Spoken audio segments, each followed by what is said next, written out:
जो लोग आकर अपनी सियासी बेरोज़गारी दिखाते थे, मैं उन लोगों से सबसे पूछना चाह रहा हूँ कि आप लोगों का मुंह क्यों बंद है।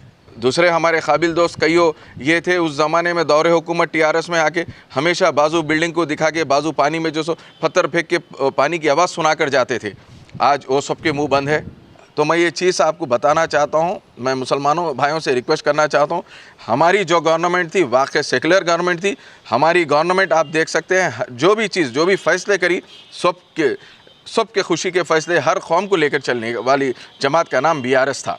आज जो अमेंडमेंट बिल जो पास होने की बात कर रहे हैं, जो ख़ासकर कांग्रेस हमेशा ये बोलती है कि मोहब्बत की दुकान खुल चुकी है, मोहब्बत की दुकान है, ऐसा है, लेकिन मोहब्बत की दुकान किसके लिए खुल चुकी है उसका अंदाज़ा मुझे नहीं हो रहा है, क्योंकि वफ़ एक्ट क्लियरली ये बोलता है कि वंस इज़ वफ़ इज़ ऑलवेज़ वफ़। और जो भी सर्वे होता है गवर्नमेंट से सर्वे होकर वफ़ सर्वे जो अपॉइंट करते हैं वफ़ कमीशन को देकर लैंड सर्विस डिपार्टमेंट से अलॉट कर गवर्नमेंट के तहत अपॉइंट होकर जो सो वफ़ की लैंड्स के सर्वे होते हैं। उसके बाद गवर्नमेंट की जानिब से उसकी गज़ट होती है, गज़ट जो कि नोटिफाइड गज़ट होकर जो सो यहाँ दी जाती है। और उसके बाद जितने भी उसके ऊपर केसेस होते हैं उसको 1 महीने का टाइम दिया जाता है कि आप अगर इसके अंदर कोई गलत चीज़ है या सर्वे में अगर कोई गलत सर्वे नंबर आ चुका है तो उसके लिए आपको 1 महीने का टाइम दिया जाता है। लेकिन मैं गुज़श्ता दिनों में भी देखा था, ख़ासकर मैं हमारे प्रीवियस चेयरमैन साहब का भी मैं शुक्रिया अदा इसके लिए करता हूँ कि उन्होंने काबिल तारीफ़ है, ये कबूल ये है कि हमारे केसीआर साहब ने 125 एकड़ ज़मीन दी है क़ब्रस्तानों के लिए, लेकिन उन्होंने अभी खामोश बैठे हुए हैं कि ये बोल रहे हैं कि 34 एकड़ पे कुछ जो सो इसके ऊपर कोई लैंड के ऊपर केसेस आया बोल के। मैं चेयरमैन साहब से गुजारिश कर रहा हूँ कि आप क्या एक पूरी और बाकी बकाया ज़मीन पे भी आप केसेस आने का इंतज़ार कर रहे हैं क्या? जितने लोगों को, जितने हमारे पास मसला के सब लोगों को, जैसा कि हमारे पास ये भी हम बोल सकते हैं कि ख्वाजा मुस्लिम को भी हमारे पास से क़ब्रस्तानों के लिए जगह अलॉट की गई है। मैं ये चाह रहा हूँ चेयरमैन साहब आप बाहर निकलिए या नहीं, अपने दफ्तर पे पूरों को बुलाइए, जितने अपने मसलक के लोग हैं सबको बुलाइए, बुलाकर जो सो सबको ज़मीन आप बांट दीजिए, बाकी का काम जो है तंजीम वो लोग ले लेके कर लेते हैं। और आप ये बड़े दावे के साथ ये बोले कि दूसरे दिन प्रेस मीट रख दे के ये बोले ये कोई 2020 मैच नहीं है। चेयरमैन साहब मैं आकर आपको ये दरख्वास्त दिया, ये बोला कि 125 एकड़ दी गई है तेलंगाना गवर्नमेंट में, और ख़ासकर बाजू की बिल्डिंग को 22 करोड़ पे जो सो हमारे पास से सैंक्शन हुए, ऑन रिकॉर्ड में आपको बोला था। आप उसके ऊपर ये बोले कि हाँ भाई 3 महीने का टाइम है, तो आपकी गवर्नमेंट बन के आज 1 साल के करीब है, क्यों नहीं आप वो पैसे लेके आके बाजू की बिल्डिंग को आप लगाना चाह रहे हैं? मुझे ये समझ में नहीं आ रहा। और दूसरे हमारे काबिल दोस्त कईयों ये थे उस ज़माने में दौरे हुकूमत टीआरएस में आके हमेशा बाजू बिल्डिंग को दिखा के बाजू पानी में जो सो पत्थर फेंक के पानी की आवाज़ सुना कर जाते थे। आज वो सबके मुंह बंद है।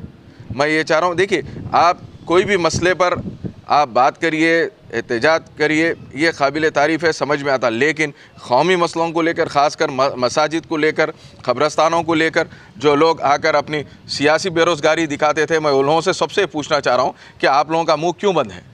आप लोग बात क्यों नहीं कर रहे हैं? आज मोइनाबाद की मस्जिद शहीद हुई दौरे हुकूमत टीआरएस में, ऐसी कोई लैंड ग्रैबर्स जो सो शामिर पेट की मस्जिद शहीद करने पे वहाँ पर ख़ुद वक्फ बोर्ड की जानिब से जो सो एफआईआर कराए हैं। आप क्यों नहीं निकल रहे हैं? आप क्यों नहीं करा रहे हैं एफआईआर? मैं आपसे पूछना चाह रहा हूँ। और रही दूसरी चीज़, मैं जब चेयरमैन था शामिर पेट की मस्जिद को इमीडिएट बग़ैर किसी के बात के उसके वक्फ बोर्ड की जानिब से 5 लाख रुपए हम दे के वहाँ पे बाउंड्री वॉल का काम शुरू कराने की कोशिश की।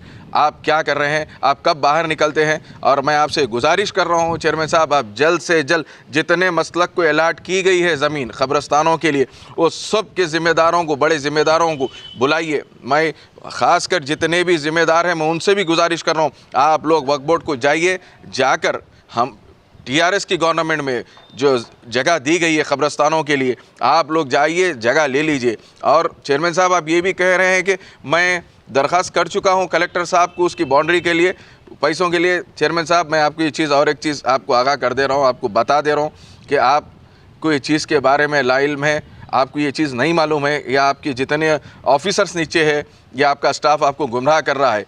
ये जितने भी दिया जाता है ये ग्रांट नेट से इशू किया जाता है। जो क़ब्रस्तानों के लिए, ख़ासकर हिंदू ग्रेवयार्ड्स के लिए भी जो दिया जाता है, ये एक सीएम साहब की जानिब से आप दिया जाता है। आप कलेक्टर की जानिब से नहीं, कलेक्टर की जानिब से आपको ये पेश करना है ब्लूप्रिंट के साथ कि कितनी जगह है, उसको कितनी बाउंड्री वॉल को कितने पैसे लग रहे हैं, ये पूरा आपको उसका स्टेटमेंट बनाकर देना पड़ता है। मैं आपसे, आप गैर ज़रूरी के लोगों को ये बोल रहे हैं कि मैं आपकी स्पीच सुना हूँ, आप ये बोल रहे हैं कि मैं कलेक्टर को लिख दिया लेटर। क्या, कौन सा लेटर लिखे आप, कैसा लेटर लिखे? जब कि ये जो पैसे आते हैं ग्रांटनेट से आते हैं, कलेक्टर के पास इशू करने की अथॉरिटी जब होती है, आप जब उनको ब्लूप्रिंट बनाकर एक कॉपी बनाकर दिया जाता है तो होती है इसके अंदर।